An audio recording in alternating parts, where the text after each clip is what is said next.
In today's video, I would like to talk about overtourism. And in particular, I would like to talk about two of the causes of overtourism. And I would also like to share with you what tourism was like 30 years ago when I traveled the world as a young man. On the screen right now, you can see my daughter traveling in Ireland and Paris. This is part of our round the world trip. We started in Hong Kong and we traveled to traveled to Cambodia and then Vietnam and then Hawaii, Canada, US and the UK.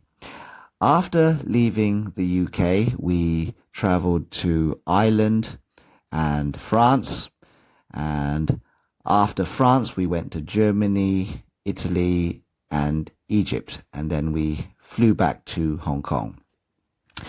So let's go back to one of the major causes of overtourism, and that is the smartphone and social media in general. So there was a time when people were afraid of traveling overseas because they couldn't speak a single word of a foreign language, or maybe people were worried that they would get lost when they travel overseas. But none of that matters today because so long as you know how to use your smartphone, you can go to anywhere in the world without learning a foreign language, and you can never get lost, because if you get lost, all you need to do is just use your phone and your problem is solved.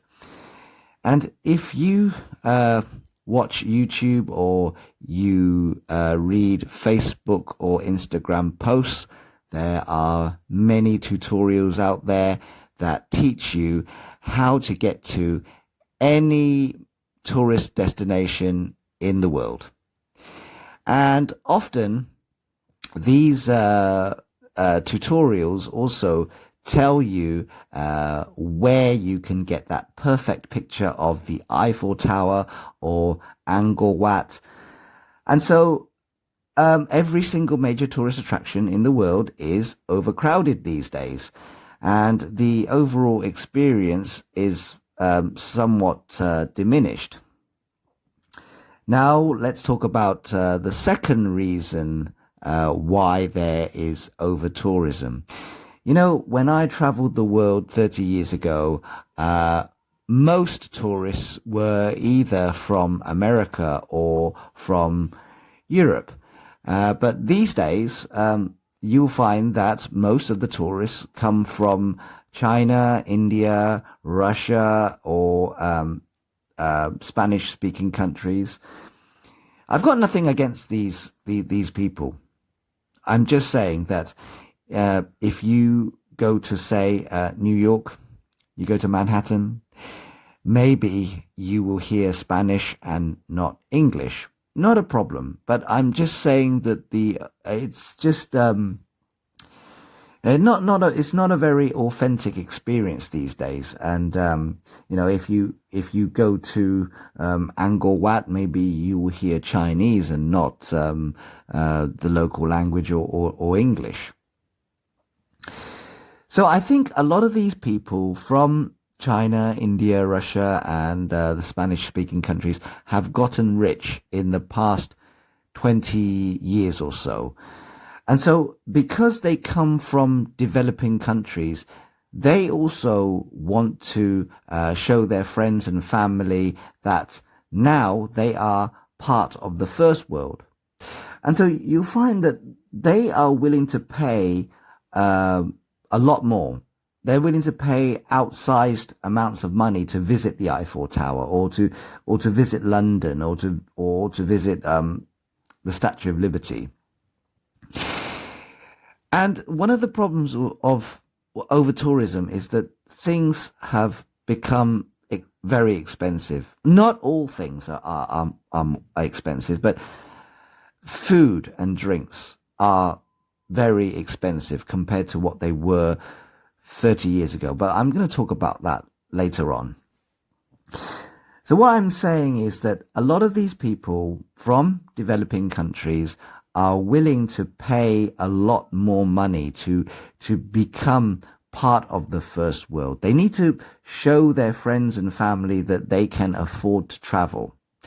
And actually, I think that, well, you know, because I went to New York and London recently, and I think that even locals cannot afford to pay those prices. So basically, a lot of people from the developing countries have actually displaced the locals. They've crowded out the locals now, and you know, I've got nothing against them, but I'm just saying that this phenomenon does actually exist. I think that over the past 30 years, some things have got more expensive, i.e. food and drinks. But I think that air tickets have gotten cheaper. I made a video about a few months back, and I said that I paid $1,300 to travel around the world per person, excluding hotels and transport and food, etc. But yeah, I paid $1,300, and that is significantly cheaper than what it was 30 years ago. So whilst I do think that that every single tourist attraction is overcrowded, I do think that air tickets have gotten cheaper, and it's a lot easier to travel around. You know, without the smartphone, I don't think I would have the guts to take a 3-year-old around the world with me. So this is it's a positive. It's not completely negative. But I do want to talk about what tourism was like 30 years ago. I think because I went to New York back in the 90s. I think I was only 23 back then. And can you imagine a 23-year-old going to New York? And I didn't actually book any hotels at the time. I basically just flew to New York. I took the airport bus to Manhattan. I walked around Manhattan, and then all of a sudden I would just bump into a hotel, and I just stayed in a hotel in Manhattan. These days, I don't think it's possible to just walk down the street in Manhattan and just stay in any old hotel, because it's really expensive. So hotels are definitely more expensive these days.